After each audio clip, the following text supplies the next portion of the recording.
Bismillahirrahmanirrahim. Assalamualaikum warahmatullahi wabarakatuh.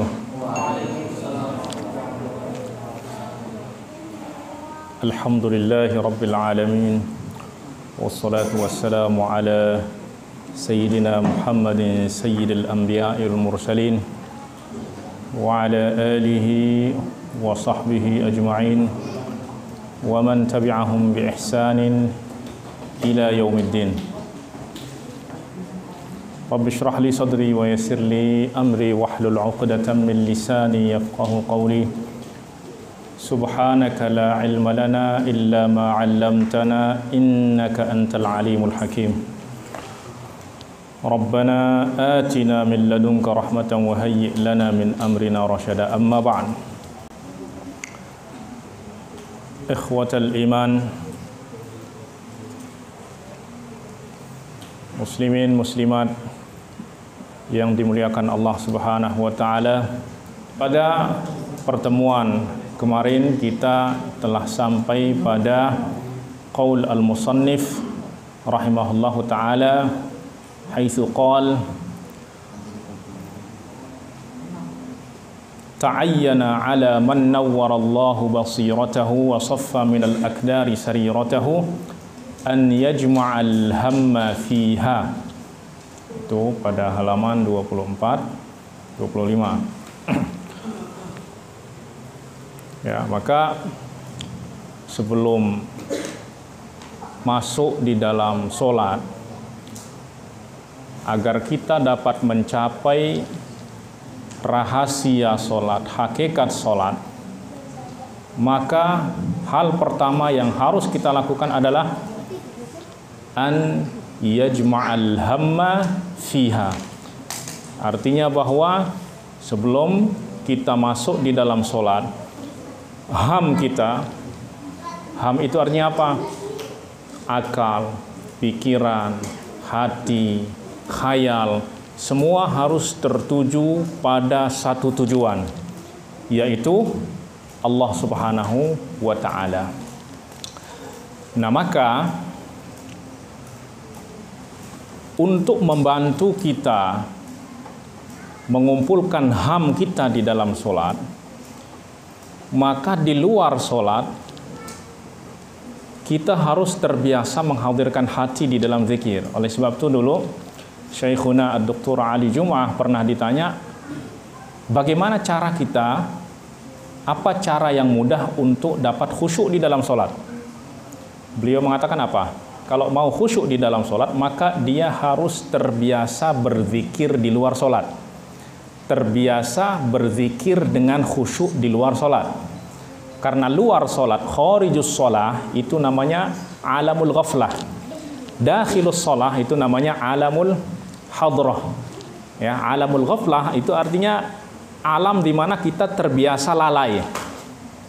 Ya, tetapi kalau orang sudah terbiasa berzikir di luar sholat, di alam ghaflah, ya, maka ketika masuk di dalam sholat, masuk ke dalam alamul hadrah, itu akan mudah. Tetapi kalau orang di luar sholat itu tidak pernah berzikir, bahkan hati disibukkan oleh dunia, oleh kesibukan-kesibukan lainnya, maka ketika masuk ke dalam sholat, kesibukan-kesibukan itu pun akan masuk ke dalam sholat. Nah, maka cara untuk mengumpulkan ham, untuk mudah mengumpulkan ham di dalam sholat adalah kita harus terbiasa berzikir dengan khusyuk di luar sholat. Kalau artinya apa? Kalau di luar sholat saja kita sudah dapat menghadirkan hati kita, merasakan kehadiran Allah Subhanahu wa ta'ala, maka akan lebih mudah lagi untuk menghadirkan hati di dalam sholat. Sebab sholat itu adalah alam hadrah, alam di mana kita merasakan kehadiran, merasa berada di hadapan Allah Subhanahu wa ta'ala.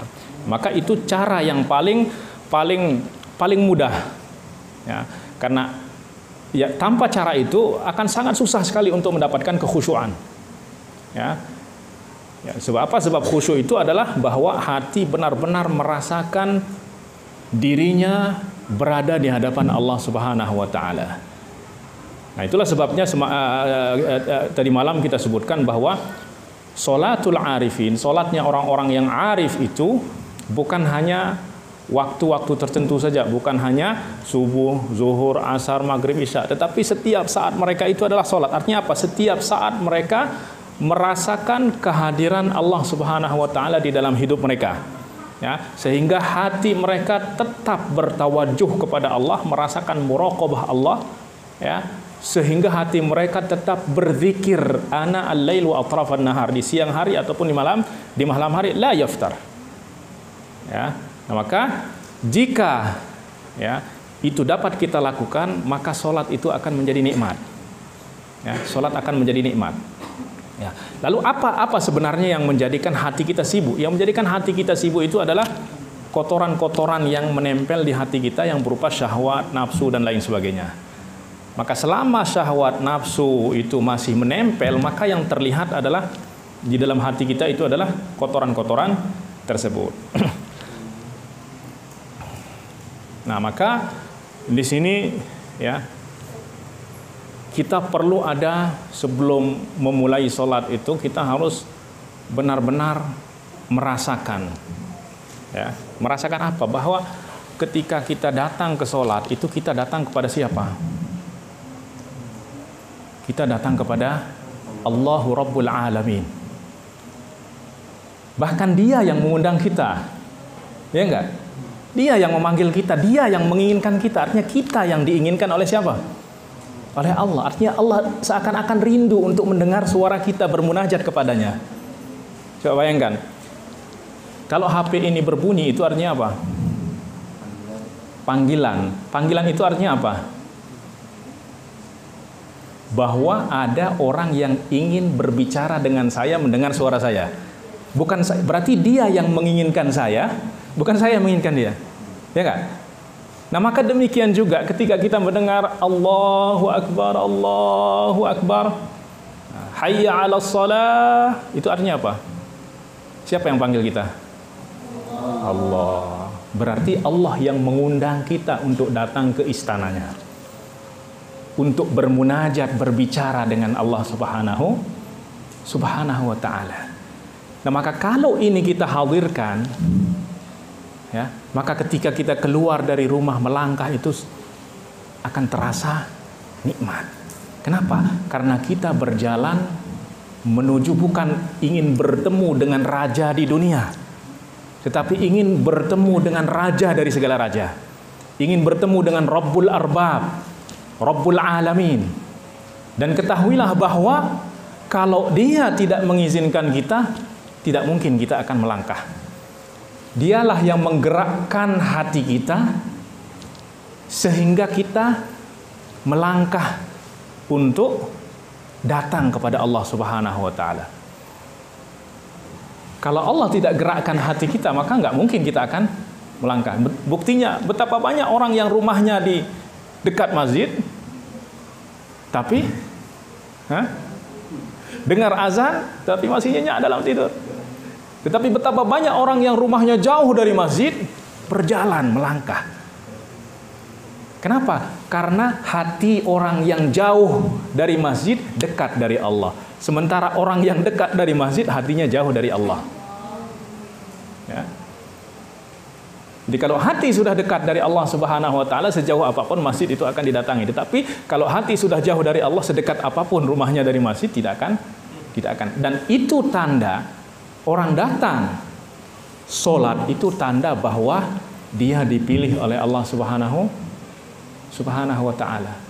Kenapa? Kita kalau ingin membuat acara di rumah, kira-kira siapa yang akan kita undang? Pasti orang-orang yang mempunyai tempat di dalam hati kita, ya nggak? Kalau orang-orang yang tidak kita inginkan, nggak mungkin kita undang untuk datang ke rumah. Bahkan untuk melihat wajahnya saja kita nggak sanggup. Betul nggak? Nah, maka ketika kita datang ke rumah Allah, itu artinya Allah yang memilih kita. Karena yang masjid adalah rumah Allah, dan Allah tidak akan mengizinkan orang untuk masuk ke rumahnya kecuali orang-orang yang dicintai oleh Allah Subhanahu wa ta'ala.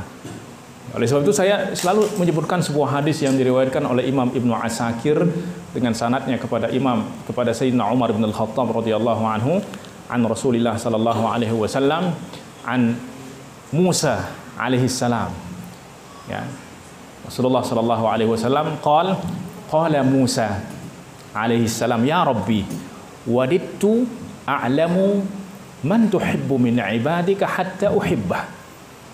Ya Allah, kata dia, aku ingin tahu siapa hamba-hambamu yang engkau cintai agar aku dapat mencintainya.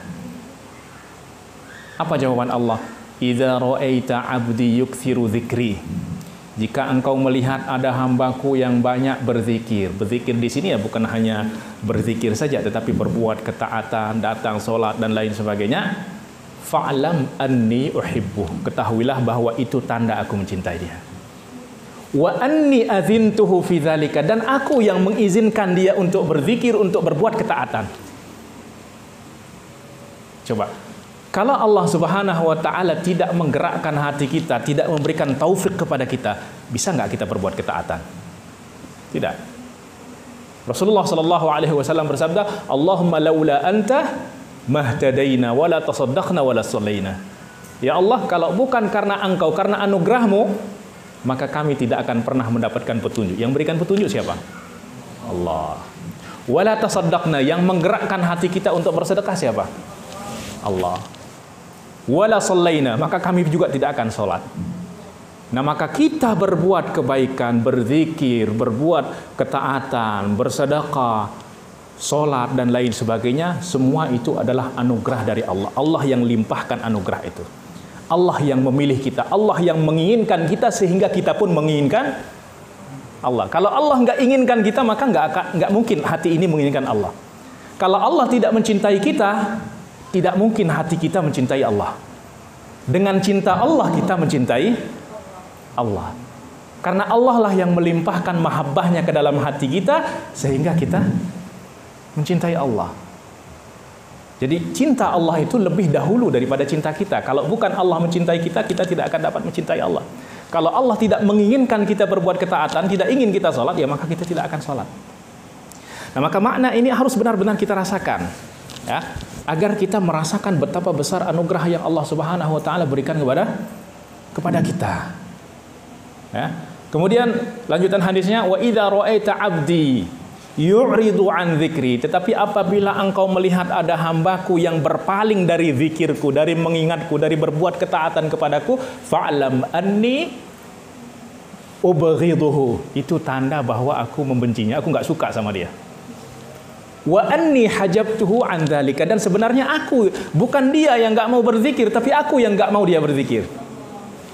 Bukan dia yang tidak mau sholat, tetapi artinya bukan dia yang tidak mau datang kepadaku, tapi aku yang tidak mau ia datang kepadaku. Ya Allah. Dan ini adalah tanda bahwa Allah murka kepada seorang hamba, ia akan dijauhkan dari ketaatan-ketaatan. Dan tanda bahwa seseorang itu dicintai oleh Allah, dia akan dijadikan berbuat perbuatan yang dicintai oleh Allah Subhanahu wa ta'ala. Nah, maka makna ini harus kita hadirkan di dalam hati, bahwa ketika kita dengar azan, itu artinya Allah yang mengundang kita untuk datang ke dalam rumahnya, ke istananya. Untuk apa? Untuk kita berdiri di hadapannya dan bermunajat, meminta apa yang kita perlukan, mengadu kepadanya segala masalah yang kita hadapi, dan Allah Subhanahu wa ta'ala mendengar. Ya. Nah, maka jika dari awal makna itu kita hadirkan, maka ketika di dalam sholat, subhanallah, ya, ketika berdiri akan terasa bahwa kita berdiri di hadapan siapa? Di hadapan Allah. Kita bayangkan seperti ini. Ketika kita diundang, ya, ingin bertemu dengan seseorang yang sangat kita agungkan, sangat kita cintai. Kemudian orang tersebut mengundang kita datang ke rumahnya, ya, sama pembantu dibukakan pintu, masuk, kita menunggu, maka undangan itu adalah azan. Nah, ini gambaran yang diberikan oleh Imam Ibnul Jauzi, ya. Kemudian apa? Ketika iqamah, hijab dibuka, sang kekasih keluar, kita diizinkan berdiri, bermunajat, berbicara langsung. Tidak ada hijab. Berbicara langsung dengan siapa? Dengan Allah Subhanahu wa ta'ala. Nah, maka makna-makna ini sebelum kita sholat harus kita hadirkan. Agar apa? Agar semua pikiran kita itu terarah kepada Allah, akal kita terarah kepada Allah, hati kita terarah kepada Allah. Segala hubungan dengan dunia terputus. Ya, tetapi kalau di luar sholat itu pikiran kita ke sana, akal ke sana, hati ke sono dan lain sebagainya, masuk dalam sholat semua pikiran itu akan masuk. Ya enggak? Sehingga ketika Allahu Akbar hati kita ditarik ke kanan, tarik ke kiri, tarik ke depan, tarik ke belakang, sehingga sholat terasa sangat berat sekali. Kenapa? Karena yang berat itu adalah hati kita itu ditarik, disibukkan oleh dunia, sehingga seakan-akan kita ingin segera sholat, ingin segera keluar dari sholat. Tetapi kalau orang sudah menikmati sholat, subhanallah, nggak terasa dia semakin seakan-akan nggak mau keluar dari sholat tersebut. Kenapa? Kenapa coba? Karena di dalam sholat ia berdua dengan sang kekasih tertinggi, yaitu siapa? Allah Subhanahu wa ta'ala. Orang kalau dia merasa bersama kekasihnya, ada nggak dia bosan? Hah? Sehari itu terasa seperti 1 menit. Dunia milik berdua. Ya enggak? Kenapa? Karena merasa kebersamaan dengan yang dicintai. Nah, maka rahasianya di sini adalah bahwa kita ya harus membersihkan hati kita agar Allah Subhanahu wa ta'ala melimpahkan mahabbahnya ke dalam hati kita sehingga kita merindukan Allah. Orang kalau sudah merindukan Allah, maka ketika mendengar panggilan Allahu Akbar, subhanallah, hati dia seakan-akan ingin terbang ke masjid. Bahkan pulang dari masjid, berada di rumah, hati dia tetap berada di masjid. Ya, rajulun qalbuhu mu'allaqun fil masajid. Ya, sebenarnya bukan masjid tetapi Rabbul masjid. Ya, pemilik dari masjid tersebut. Nah, ini cara agar kita dapat mengumpulkan pikiran kita, akal kita, hati kita, hayal kita tertuju kepada satu tujuan, yaitu apa? Allah Subhanahu wa ta'ala. Baik. Itu yang pertama. Kemudian yang kedua, ya. Tadi awwalu ma yata'ayyanu 'ala al-musalli idza arada an yatahaqqaqa bi haqa'iqis salati al-madhkurah an yajma'a al-hamma fiha. Bahwa kewajiban yang pertama yang harus dilakukan oleh seorang yang salat adalah agar ia mencapai hakikat salat, rahasia salat adalah an yajma'a al-hamma fiha. Ham itu tadi kita katakan akal, pikiran, hati, khayal semua tertuju kepada satu tujuan, yaitu Allah Subhanahu wa ta'ala. Sehingga di dalam solat nanti itu benar-benar apa yang kita ucapkan itu sesuai dengan perbuatan kita. Inna solati wa nusuki wa mahyaya wa mamati lillahi rabbil alamin. Ini enggak. Kita mengatakan inna solati wa nusuki wa mahyaya wa mamati lillahi rabbil alamin, tapi hati enggak tahu kesana kemari. Ya, mulut mengatakan lillahi rabbil alamin, tetapi hati nggak tahu disibukkan oleh ya, berbagai macam kesibukan dunia. Nah, kemudian yang kedua, wa yata'ayyanu aidan 'alaihi an yaqta'a 'alqabati maraqiha. Dan ia juga harus dapat melewati akobat. Akobat ini adalah rintangan-rintangan. Maroqiyah ini diibaratkan seperti apa? Untuk sampai kepada puncak hakikat sholat itu ibarat kita mendaki. Dan ketika kita mendaki itu kita akan mendapatkan rintangan-rintangan. Ya, karena al-aqobat di dalam bahasa Arab itu jamak dari aqobah. Aqobah itu ya di dalam bahasa Arab adalah at-tariq as-sha'ab fi a'alil jibal. Jalan yang terjal, jalan yang susah ditempuh di puncak gunung. Nah, maka itu artinya bahwa untuk mencapai hakikat sholat ini ibarat orang mendaki. Nah, maka untuk sampai kepada rahasia sholat, hakikat sholat, orang harus dapat melalui rintangan-rintangan tersebut. Nah, tetapi rintangan-rintangan di sini adalah sesuatu yang bersifat maknawi, bukan sesuatu yang zahir. Ya, ini adalah sebuah ilustrasi atau sebuah tasbih. Ya. Nah, maka aqobah ibaratun 'anil awaiqi was-su'ubat allati ta'taridu as-salikina fi sayrihim ila Allah Ta'ala. Ya, bahwa aqabah itu, rintangan itu adalah segala hal yang menghalangi kesulitan-kesulitan yang didapati oleh orang yang berjalan menuju Allah Subhanahu wa taala atau orang yang ingin sampai kepada hakikat salat untuk mendapatkan rahasia salat. Baik. Wa qat'u hadhihi al-'aqabat innama yakunu bi tathhiril batini an quduratis sifat. Bagaimana kita dapat melalui rintangan-rintangan ini?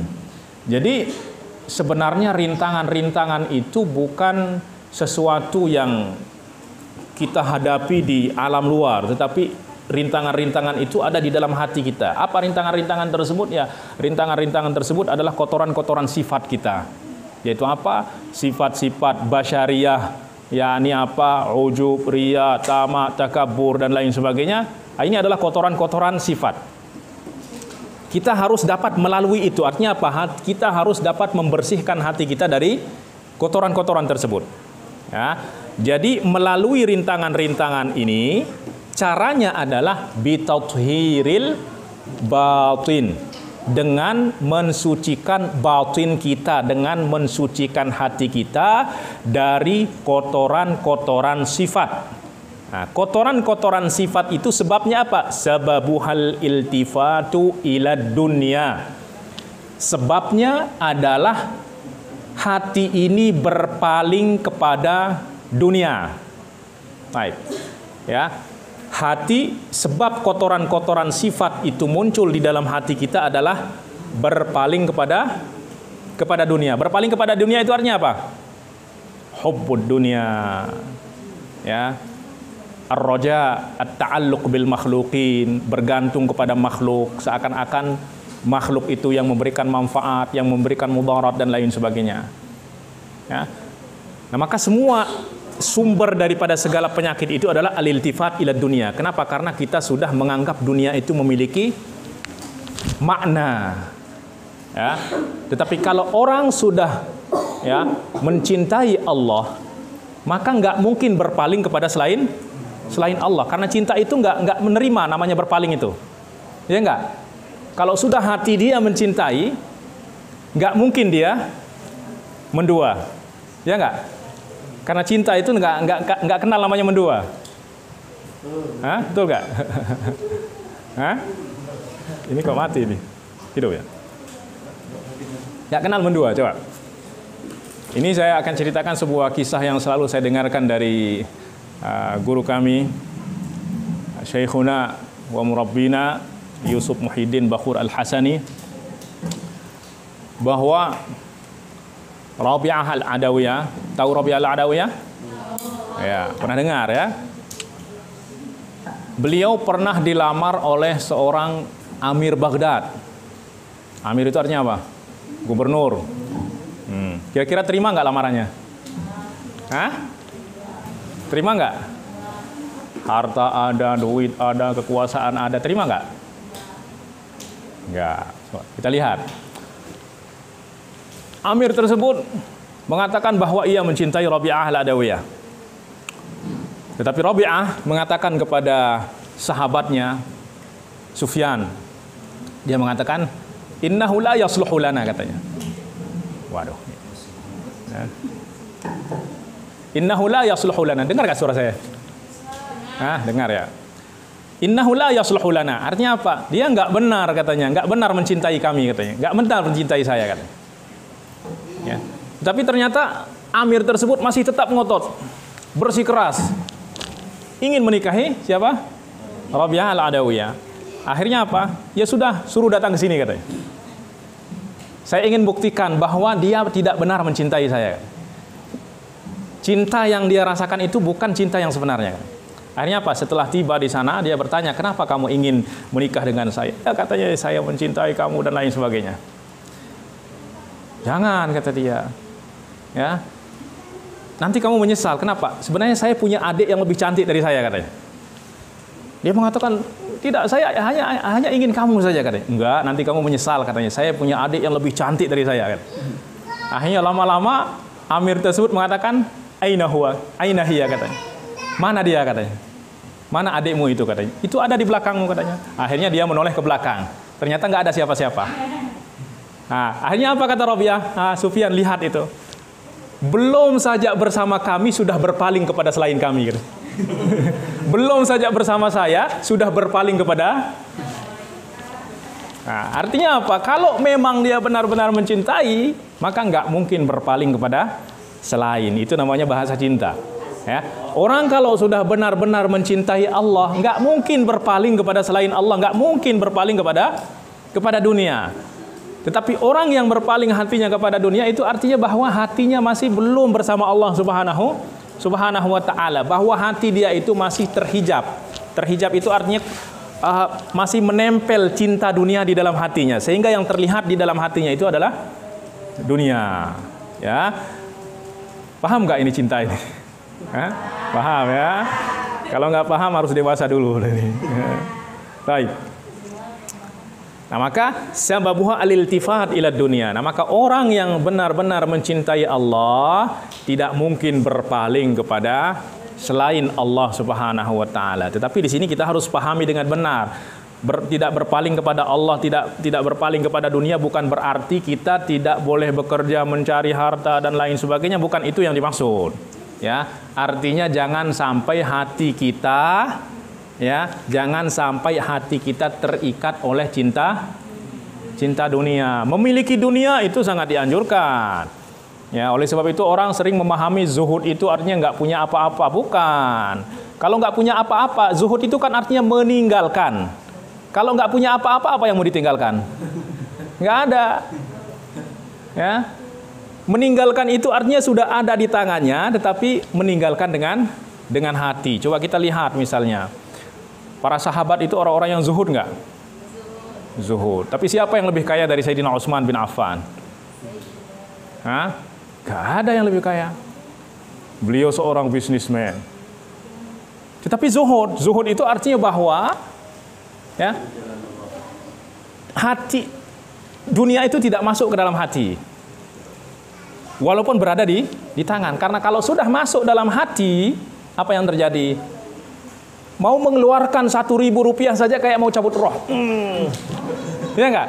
Tapi kalau dia di tangan enggak masuk dalam hati, berapa aja itu akan dikeluarkan. Nah, maka sebab daripada berpaling hati dari selain Allah kepada selain Allah itu adalah bahwa cinta kepada Allah itu masih belum masuk ke dalam hati. Nah, maka apabila rintangan-rintangan tersebut sudah ia lewati, artinya apa? Dapat membersihkan hatinya dari selain Allah Subhanahu wa taala. Ya, nanti kita akan berbicara tentang tahapan-tahapan membersihkan diri, ya. Sebelum sholat, orang itu harus membersihkan dirinya terlebih dahulu, ya. Membersihkan dirinya, membersihkan hatinya sehingga ringan untuk masuk ke dalam sholat, ya. Nah, kenapa kita harus berbuat demikian? Kenapa kita harus membersihkan hati kita sebelum masuk ke dalam sholat? Liyaskara min zulali sofiha, supaya kita dapat sakar. Sakar itu artinya apa? Liyaskar, mabuk. Ya, mabuk dengan kenikmatan. Kenikmatan apa? Kenikmatan minuman makna-makna di dalam sholat. Ya, artinya apa? Ini adalah bahasa pinjaman, ya, bahasa pinjaman, ya. Karena orang yang sedang menikmati sesuatu, dia akan melupakan dirinya. Ibarat orang mabuk lupa diri, ya enggak? Nah, tetapi makna yang diinginkan di sini adalah makna yang benar, ya. Liyaskaro artinya apa? Agar ia dapat menikmati lezatnya minuman sholat. Minuman ini artinya makna-makna rahasia-rahasia yang ada di dalam sholat. Ya, kapan itu akan dapat dirasakan oleh seseorang? Apabila hatinya sudah bersih, sudah sehat, tidak ada kotoran-kotoran penyakit-penyakit. Penyakit-penyakit itu apa? Ya tadi penyakit-penyakit riya, penyakit ujub, penyakit takabur, penyakit lain sebagainya, benci dan lain sebagainya. Semua itu adalah penyakit-penyakit yang akan menghalangi hati kita untuk menikmati kenikmatan ibadah. Ya, oleh sebab itu Sayyidina Ali radhiyallahu anhu mengatakan, ya, idza safat qulubukum ma syabi'tum minal Qur'an. Kalau seandainya hati kalian bersih, maka kalian tidak akan pernah puas dengan Al-Quran. Artinya apa? Semakin membaca Al-Quran, semakin merasakan kenikmatan. Semakin baca, semakin merasakan kenikmatan. Kenapa? Karena hatinya sehat. Maka hati yang sehatlah yang akan menikmati kenikmatan ketaatan. Tetapi hati yang sakit, ketaatan itu akan terasa berat. Ya enggak? Terasa berat sekali. Ya, kenapa? Karena hati masih belum sehat. Ya, kita saja kalau sedang sakit, makanan yang lezat itu rasanya seperti apa? Pahit semua, makanan lezat, pahit, sehingga kita nggak mau makan. Ya. Padahal makanan itu adalah makanan yang sangat lezat. Demikian juga ketaatan itu adalah sesuatu yang dinikmati oleh orang-orang yang memiliki hati yang bersih, hati yang sehat. Tetapi bagi orang hatinya masih belum sehat, itu kayak orang nggak mau mengerjakan. Artinya apa? Seakan-akan nggak mau memakan makanan tersebut.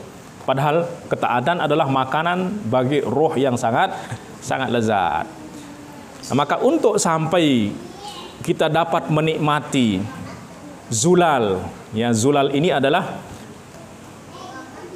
air yang jernih, yang manis, yang sejuk. Ya, artinya ketika orang minum akan merasakan kelezatan daripada minuman tersebut. Tetapi ini adalah wahwa makna zulal, ya, wal jumlah, tetapi makna jumlah ini liyaskara min zulali safiha, ini adalah ta'birun dzauqiyun, ekspresi rasa. Rasa tentang apa? Rasa antalaqil mutahaqqiq bihaqaiqis salat. Rasa dari orang yang sudah mencapai hakikat salat, rahasia salat. Ya, di mana dia akan merasakan lezatnya makna-makna yang akan didapatkan di dalam sholat, sehingga ketika ia berdiri, apa yang ia rasakan makna berdiri di hadapan Allah Subhanahu wa taala. Ya, berdiri bukan sembarang berdiri di hadapan siapa? Berdiri di hadapan Allah. Bermunajah dengan siapa? Berbicara dengan siapa? Coba berbicara dengan Allah Subhanahu wa taala, sehingga ketika mengatakan Bismillahirrahmanirrahim, ya, dia akan merasakan kebesaran nama Allah Subhanahu wa taala. Dia akan merasakan rahmaniyah Allah, rahimiyah Allah mengalir di dalam dirinya. Dia akan merasakan betapa besar rahmat Allah Subhanahu wa taala di dalam dirinya.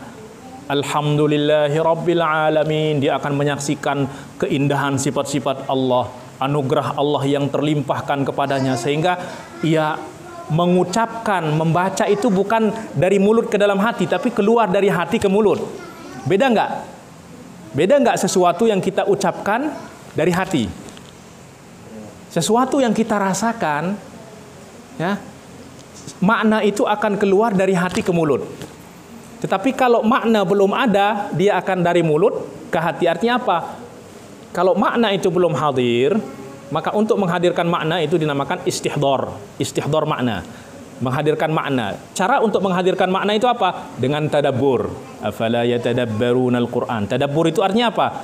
Kita mencari makna yang tersimpan di dubur. Artinya dubur itu di belakang setiap lafaz.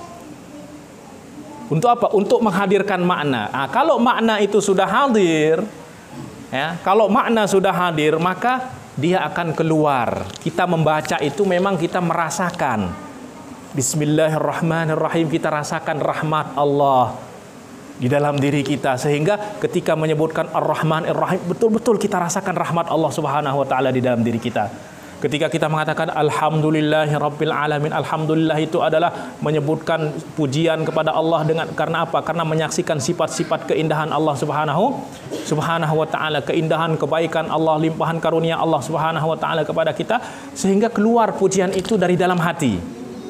Dan seterusnya, ya. Nah, maka makna itu apabila dirasakan oleh seseorang dan jika hatinya telah bersih, maka dia akan merasakan nikmat.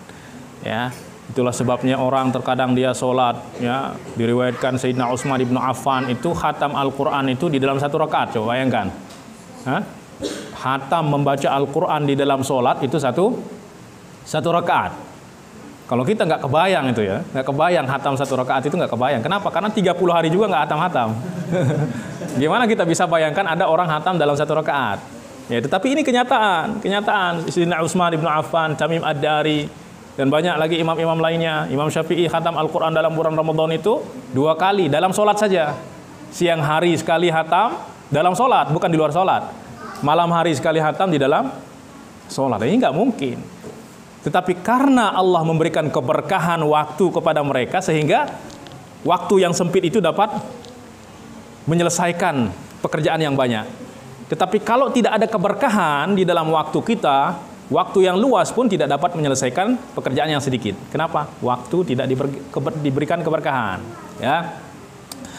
Nah, maka jumlah tadi liyaskara min zulaliha, agar ia mabuk dengan kenikmatan minuman, makna-makna di dalam solat, itu adalah takbir, ekspresi tentang rasa yang dirasakan oleh orang yang telah mencapai hakikat solat, ya, di mana ia akan merasakan lezatnya makna-makna di dalam solat, sehingga terkadang dia membaca Bismillahirrahmanirrahim langsung menetes air mata, menangis, ya enggak?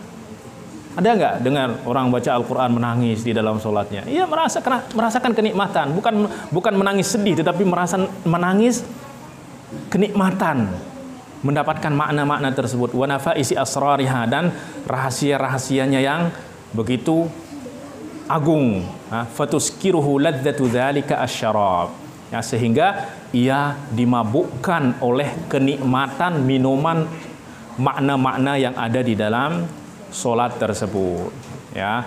Nah, kemudian di sini ada pembahasan tentang sakar, ya, sakar, tetapi kita tidak akan baca di sini karena apa? Ini istilah baru mungkin, ya.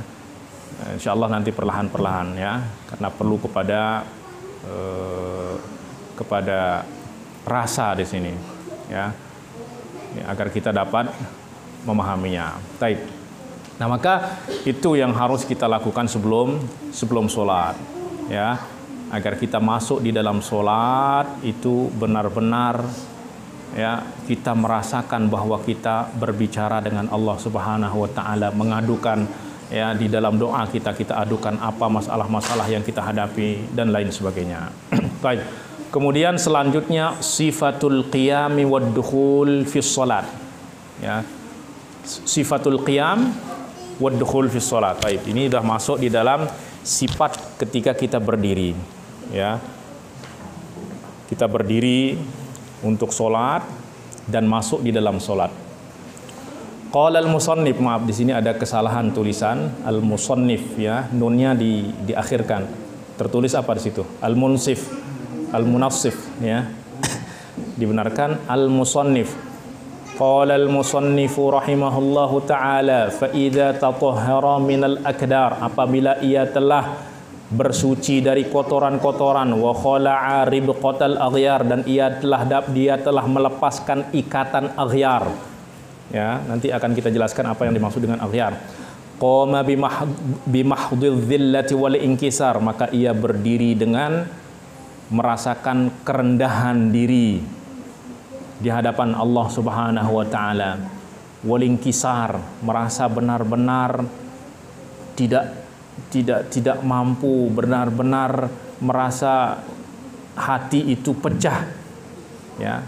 Artinya benar-benar kita merasa lemah di hadapan Allah Subhanahu wa Ta'ala, merasa hina di hadapan Allah Subhanahu wa Ta'ala. Nah, kenapa? Li haibatil malikil qahar, karena kita menyaksikan haibah al-malik al-qahar, wa izzatil azizil jabbar, dan keagungan daripada al-aziz yang maha perkasa, maha mulia, lagi maha jabbar. Fayakhda'u li sultanil jalal, sehingga hatinya akan tunduk di hadapan kekuasaan sifat-sifat jalal Allah Subhanahu wa Ta'ala. Ketika ia menyaksikan sifat-sifat jalal, ya, nanti akan kita jelaskan apa itu sifat-sifat jalal dan apa itu sifat-sifat jamal. Wa yulahidhu ma'syuqal jamal, kemudian ia, ya, melihat kepada keindahan Allah Subhanahu wa Ta'ala al-ma'syuq. Nah, maka wa yatadarra'u bid-du'a'i wal ibtihal, sehingga ia bersungguh-sungguh berdoa, ya, meminta, memohon kepada Allah, bitathbiti baina yadail kabiril muta'al, agar ia dapat berdiri tegak di hadapan yang maha besar dan maha tinggi. Baik, kita akan jelaskan satu persatu. Qauluhu fa idza tatahhara minal aqdar, apabila ia telah bersuci dari kotoran-kotoran. Kotoran-kotoran itu ada dua, ada kotoran hissiyah dan ada aqdar hissiyah dan ada ma'nawiyah. Hissiyah itu yang dapat kita rasakan, yang dapat kita lihat. Baik. Fal hissiyatu an-najasat wal hadath, ya, kotoran-kotoran hissi adalah najasa, najis, hadas. Bagaimana cara kita mensucikan diri dari najasat dan hadas?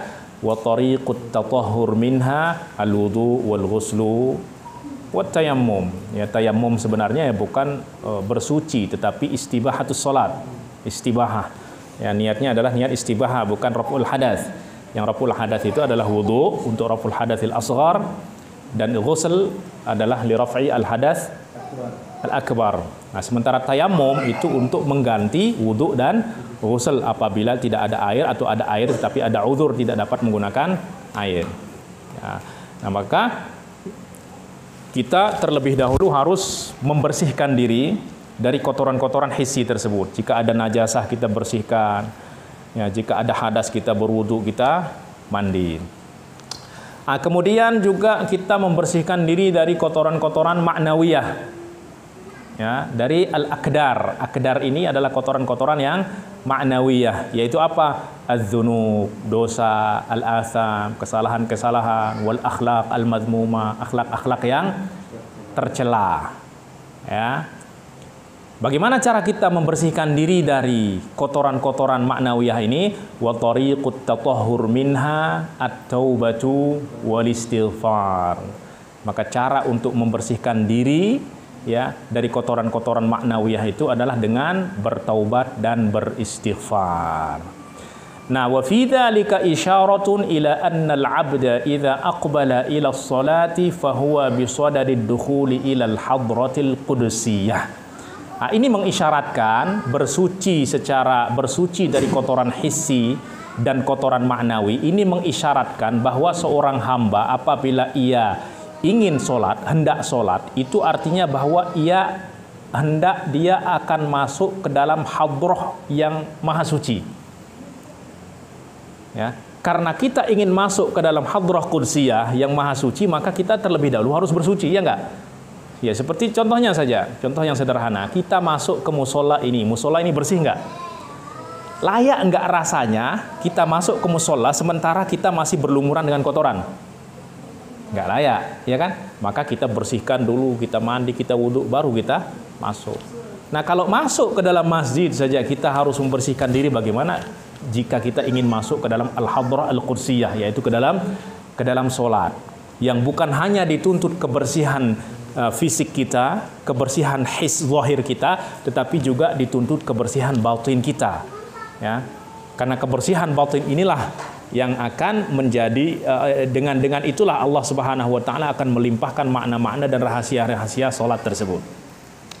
Maka fala budda lahu qabla ad-dukhuli fiha an yatatahhara zahiran wa batinan. Maka sebelum masuk ke dalam al-hadrah al-qudsiyah, sebelum berhadapan dengan Allah Subhanahu wa taala, merasakan kehadiran Allah Subhanahu wa taala yang maha suci, maka hendaklah ia terlebih dahulu bersuci secara zahir dan batin. Kenapa? Idz kaifa yaliqu bihi an yadkhula fiha wa huwa mulattakhun bil adnasi adh-dhahirati wal batinah. Sebab bagaimana layak baginya untuk masuk ke dalam hadrah yang maha suci sementara ia masih berlumuran dengan kotoran-kotoran zahir dan batin. Ya. Nah, itu yang dijelaskan oleh Sayyidi Ibnu Athaillah As-Sakandari, mengatakan apa?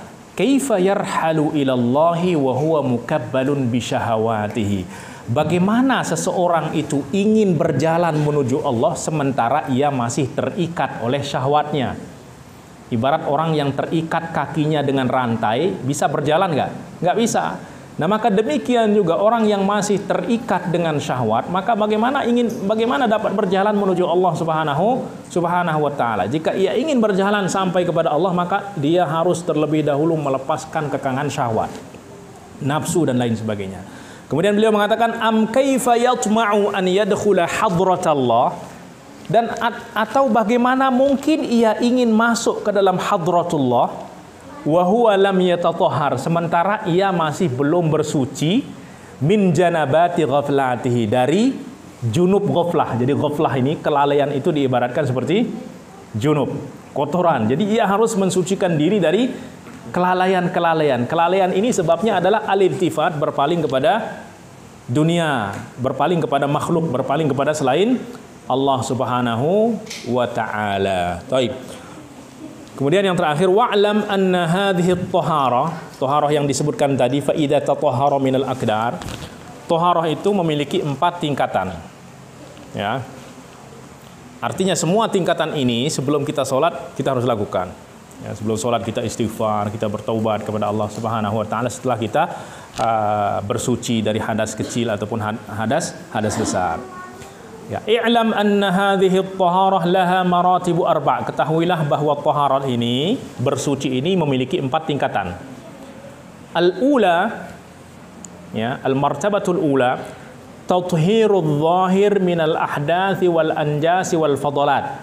Kita harus membersihkan zahir kita, fisik kita, jasad kita dari hadas. Hadas ini ada hadas asghar dan ada hadas akbar. Wal anjas, membersihkan diri dari najasah, dari najis. Wal fadalat, dari kotoran-kotoran, ya, kotoran-kotoran selain najasah, ya, seperti kotoran tanah, debu dan lain sebagainya kita bersihkan, ya, atau apa saja kotoran-kotoran yang menempel, ya, walaupun itu bukan sesuatu yang najis. Wasilahnya apa? Cara untuk kita membersihkan diri dari membersihkan zahir ini adalah seperti yang disebutkan tadi, al-wudu wal ghuslu, ya, awat tayammum halatal udhri, bertayamum apabila ada uzur, ya, au faqdi adawatiha, atau kita tidak memiliki sesuatu untuk bersuci, yaitu tidak ada air, ya. Fahadhihi taharatun hissiyah. Nah, ini taharah dinamakan sebagai taharah hissiyah, bersuci secara zahir hissi. Wahia, dan taharah hissiyah ini adalah syartun fi sihhatis salat. Itu adalah syarat bagi sahnya salat. Ya. Syarat bagi sahnya salat. Jadi bersuci dari ahdas, anjas dan fadalat ini adalah syarat bagi sahnya salat. Faqad qala sallallahu alaihi wasallam la yaqbalullahu salatan bighairi tuhurin. Allah Subhanahu wa taala tidak menerima salat tanpa bersuci. Nah, maka bersuci yang dimaksud di sini adalah bersuci dari hadas, dari najas dan dari kotoran-kotoran lainnya. Rawahu Abu Dawud wa Tirmizi wa ghairuhuma. Nah, maka langkah yang pertama yang kita lakukan sebelum sholat adalah bersuci secara zahir dari hadas dan dari najasa. Kemudian yang kedua, tingkatan yang kedua dari bersuci adalah tathhirul jawarihi minadz-dzunubi wal atham. Membersihkan jawarih. Jawarih itu artinya apa? Anggota tubuh kita, khususnya al-jawarihus sab'ah, khususnya anggota tubuh yang 7, yaitu apa? Mata, telinga, hidung, ya, mulut, lisan, tangan, kaki, kemaluan, perut. Itu harus dijaga, dibersihkan. Ya, kotoran mata melihat kepada yang haram, kotoran telinga mendengar kepada yang haram, tangan, ya, menyentuh yang haram, mengambil yang haram, kaki melangkah yang haram, perut memakan yang haram. Nah, maka semua itu harus kita bersihkan. Karena kalau masih kotor dengan kotoran tersebut, ya maka kita tidak akan dilimpahkan makna-makna yang suci oleh Allah Subhanahu wa taala. Kenapa? Karena kita masih kotor, ya. Ibarat apa? Ibarat kita minta air minum yang jernih, tetapi kita menggunakan gelas yang kotor. Ya, maka orang yang menuangkan itu pun ragu. Ini kamu mau minum kotoran apa minum air?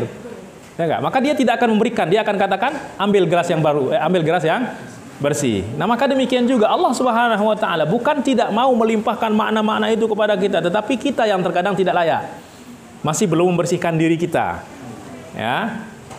Nah, maka sebelum sholat kita beristighfar kepada Allah Subhanahu wa taala, berusaha ketika kita berjalan ke masjid kita jaga mata kita, telinga kita, pandangan kita, tangan kita, kaki kita. Ya, nah, itu yang kedua. Ya, ini adalah thaharah ma'nawiyah. Ini bersuci secara maknawi. Kemudian yang ketiga, tathhirul qalbi minal akhlaqil madhmumah. Tadi membersihkan anggota tubuh dari dosa-dosa, ya. Dosa mata memandang pada yang haram, dosa telinga mendengar yang haram dan lain sebagainya. Itu kita bersihkan. Ya. Bersihkan, ya. Nah, kemudian setelah itu kalau anggota zohir kita sudah kita jaga, maka setelah itu kita akan berpindah kepada tahapan yang ketiga. Tingkatan yang ketiga yaitu apa? Membersihkan hati dari akhlak yang tercela, warrodail dan kotoran dan apa sifat-sifat yang tidak baik yang dibenci. Nah, membersihkan hati dari akhlak yang mazmumah ini caranya apa? Wa tariquhu kama jaa fil khabar. Likulli syai'in misqalah. Segala sesuatu itu memiliki pembersih. Wa misqalatul qulubi dzikrullah. Dan pembersih hati adalah berzikir kepada Allah. Dzakarahu Shawi fi hasyatihi 'ala syarhi as-shaghir. Ya, jadi banyak berzikir itu akan menjadikan kotoran-kotoran sifat di dalam hati kita itu akan menjadi bersih. Ya, akan menjadi bersih karena zikir itu adalah cahaya. Ya, sifat-sifat yang tercela itu adalah kegelapan. Maka semakin banyak cahaya yang masuk ke dalam hati, maka secara otomatis kegelapan itu akan hilang. Ya. Nah, maka kita masukkan cahaya zikir ke dalam hati, maka kegelapan itu akan keluar. Itu cara mensucikan diri dari akhlak yang madmumah. Tentu dengan mujahadah juga, ya, disertai dengan mujahadah. Kemudian ar-rabi'ah, ya. Tahapan yang keempat, mensucikan sir, roh, yaitu bagian terdalam dari hati kita. Ya, dari apa? Bukan lagi dari kotoran-kotoran sifat, dari sifat-sifat yang tercela, tetapi membersihkannya dari selain Allah Subhanahu wa taala, ya, sehingga tidak ada di dalam hati kita melainkan Allah. Ya. Sehingga kalau di dalam hati tidak ada selain Allah, maka hati ini nggak akan berpaling kepada selain Allah. Yang menjadikan berpaling itu adalah karena di dalam hati itu masih ada selain Allah. Nah, maka tahapan yang keempat daripada bersuci, mensucikan diri adalah tathhirus sir awir ruh amma siwallahi ta'ala. Dan ini adalah tingkatan yang terakhir. Wa hadha huwal ghayatul quswa. Dan ini adalah ghayah, ya, tujuan yang utama dari bersuci, yaitu mensucikan batin kita, mensucikan sir kita, mensucikan roh kita dari selain Allah Subhanahu wa taala, tidak bergantung kepada selain Allah, tidak berharap kepada selain Allah, tidak mencintai melebihi cinta kepada Allah Subhanahu wa taala. Wa huwal musyar ilaihi fi qaulil musannif. Di sini juga ada kelebihan. Wa huwal musyar ilaihi fi qaulil musannif, itu yang diisyaratkan oleh ungkapan al-musannif wa khala'a ribqatal aghyar, ya, dan ia telah melepaskan diri dari ikatan aghyar. Ar-ribqah fil asli hablun dhi'ura, ya, hablun dhi'ura. Sudah sejam belum? Belum, ya, dikit lagi. Wa khala'a ribqatal aghyar. Ar-ribqah itu adalah hablun, tali yang memiliki lingkaran. Biasanya digunakan untuk mengikat binatang, ya, mengikat sapi itu biasanya diikat di hidungnya dan lain sebagainya. Ya. Nah, maka aghyar ini diibaratkan sesuatu yang menjadikan kita berpaling. Kemanapun kita ditarik, ya kita akan menghadap ke sana. Nah, maka qala Ibnu Ajibah wal aghyar jam'u ghiyar. Jadi aghyar ini jamak dari dua kata. Yang pertama adalah ghiyar. Ghiyar itu apa? Bikasril ghaini wa fathil ya. Ghiyar. Wa huwa ma yughayyirul qalba an halihi, yaitu sesuatu yang dapat merubah hati dari suasananya, dari yang baik, ya. Segala sesuatu yang dapat merubah suasana hati itu dinamakan sebagai ghiyar. Wal ghalibu isti'maluhu fima yughayyiruhu min halatil kamali ila halatin naqsi, dan banyak digunakan untuk sesuatu yang merubah hati dari keadaan sempurna menuju kurang. Ya, keadaan sempurna adalah keadaan di mana di dalamnya tidak ada selain Allah Subhanahu wa taala. Kemudian jika ada ghiyar ini, maka ia akan berpaling kepada selain Allah, sehingga itu keadaannya itu akan menjadi berkurang, ya, kesempurnaannya berkurang. Wa 'inda sufiyah kullu ma yushghilu 'anil hadrah. Nah, tetapi di dalam istilah sufi, ghiyar ini adalah semua yang menyibukkan kita dari hadrah. Hadrah itu apa? Kita merasakan bahwa diri kita berada di hadapan Allah. Nah, maka semua yang menghalangi hati kita untuk merasakan kehadiran di hadapan Allah itu dinamakan ghiyar. Ya, wa yughayyirul qalba anha. Ya, artinya yang akan merubah hati kita dari hadrah tersebut, sehingga kita dikeluarkan dari merasakan kehadiran kepada ghaflah. Ya. Sedikit lagi. Fahuwa ghiyar. Nah, semuanya itu dinamakan ghiyar. Wa qala fi mawdhi'in akhar wa yasihhu an yakuna bi fathil ghaini wa sukunil ya. Nah, boleh juga aghyar ini jamak dari ghair. Ghair itu artinya apa? Selain. Nah, wal muradu bihi hina idzin as-siwa, yaitu apa? Siwallah. Ya.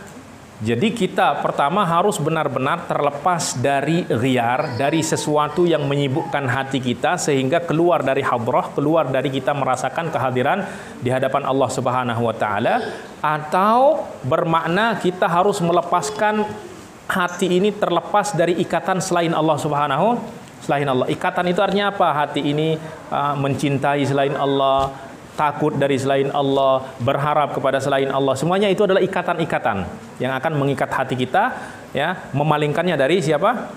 Dari Allah Subhanahu wa taala.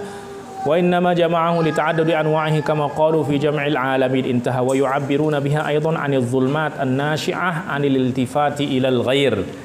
Ya, jadi aghyar ini juga ya digunakan untuk mengungkapkan tentang kegelapan di dalam hati yang disebabkan oleh al-iltifat ilal ghair. Ya, al-iltifat ilal ghair, berpaling kepada selain Allah Subhanahu wa taala. Faqasada ghairallah, sehingga ia menginginkan selain Allah, wa iradatu ghairillah, dan menghendaki selain Allah, wal khauf min ghairillah, dan takut dari selain Allah. Kulluha zulumatun tusammal aghyar. Semuanya itu adalah kegelapan di dalam hati yang dinamakan sebagai aghyar. Ya. Nah, maka orang yang sudah dapat melepaskan diri dari ikatan tersebut, ya maka tidak ada, ya, baginya selain Allah. Artinya bahwa berharap semata karena Allah, mencintai semuanya karena Allah, bahkan takut juga tidak takut kecuali kepada Allah Subhanahu wa taala. Kenapa? Karena makhluk itu tidak akan dapat bergerak, tidak ada gerakan, tidak ada diam kecuali atas takdir dan kehendak Allah. Ya, tidak ada sesuatu pun di alam semesta ini yang dapat bergerak kecuali atas izin dan kehendak Allah Subhanahu wa taala. Sihir berbahaya enggak?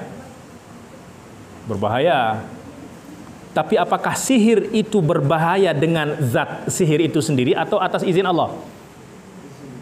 Atas izin Allah. Wa ma hum bidarrina bihi illa biidznillah. Mereka tidak akan dapat membahayakan dengan sihir itu kecuali atas izin Allah. Jadi dia dapat berbahaya karena izin Allah. Ibarat ini seperti ini. Kalau ada pisau, orang pegang pisau. Kita berjalan di tempat gelap, tiba-tiba orang menodong kita dengan pisau. Yang kita takut di sini, takut kepada pisau atau takut kepada orang yang pegang pisau? Takut pisau. Coba letakkan pisau itu di atas meja. Takut nggak?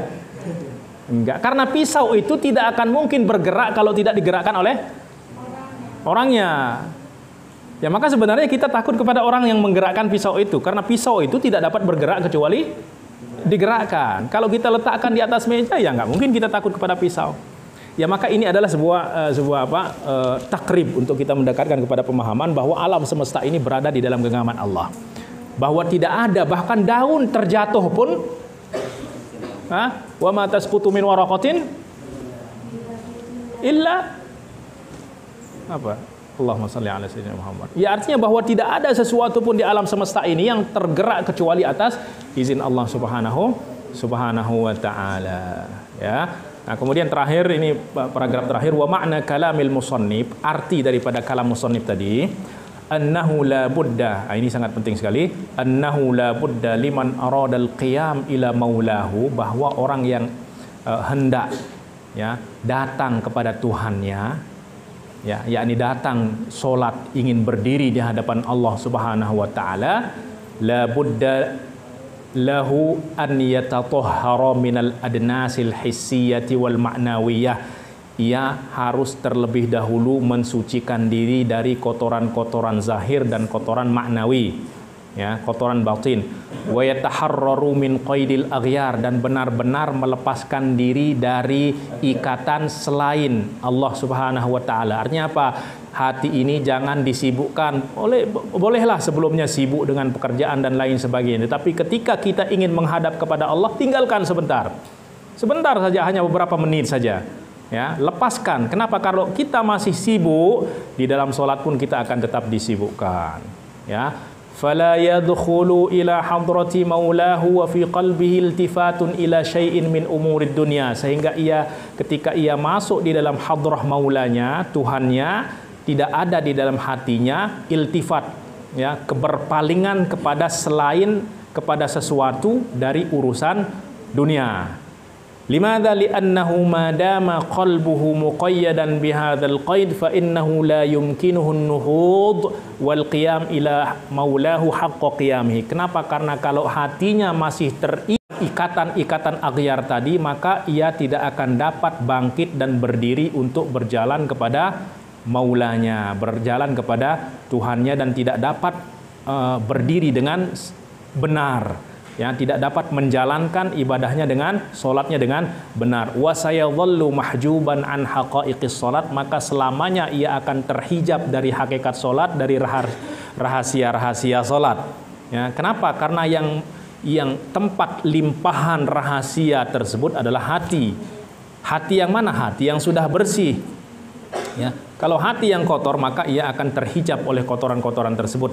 Ghafilan an ma'ani ma yaqra'uhu fiha minal ayati wal adhkar. Sehingga kalau hatinya masih terikat, maka bacaan-bacaan itu pun ia membacanya dalam keadaan lalai, enggak tahu apa yang dia baca.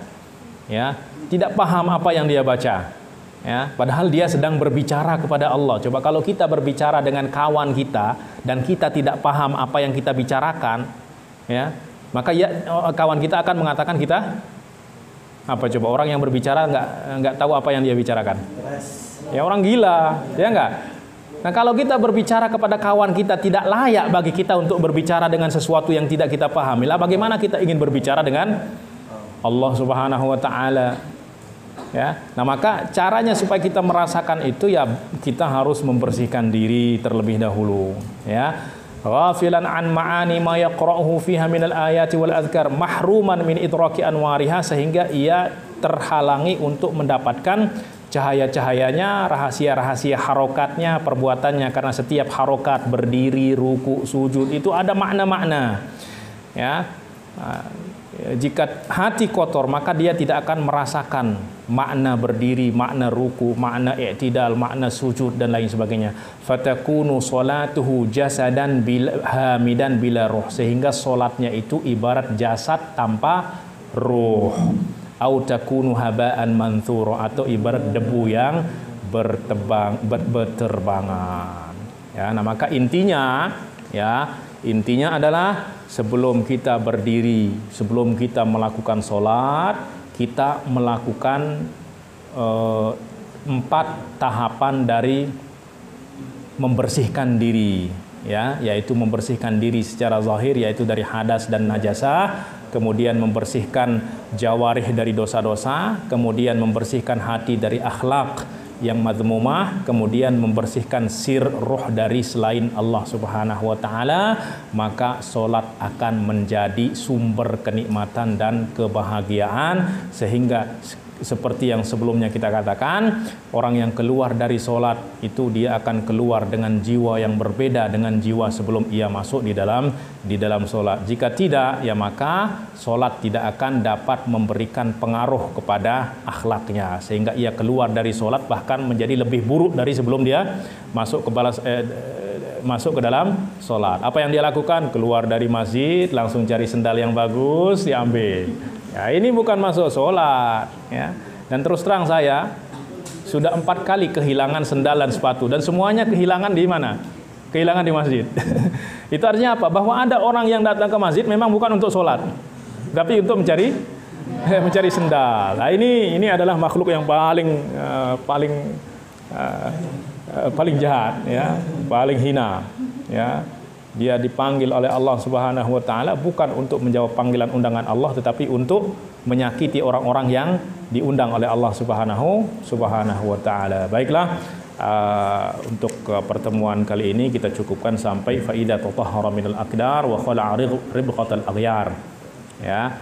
Nah, kemudian nanti akan perlu pada renungan-renungan supaya kita merasakan makna-makna ketika kita berdiri di dalam solat, ya, sehingga dari awal itu Allah sudah memandang kita dengan pandangan rahmat, ya, yaitu kita jaga adab-adab, sehingga dari awal itu kita sudah layak untuk mendapatkan pandangan dari Allah Subhanahu wa taala. Baiklah, untuk pertemuan kali ini kita cukupkan sekian. Aqulu qauli hadza wa astaghfirullah li wa lakum wa billahi taufiq wal hidayah. Wassalamu alaikum warahmatullahi wabarakatuh.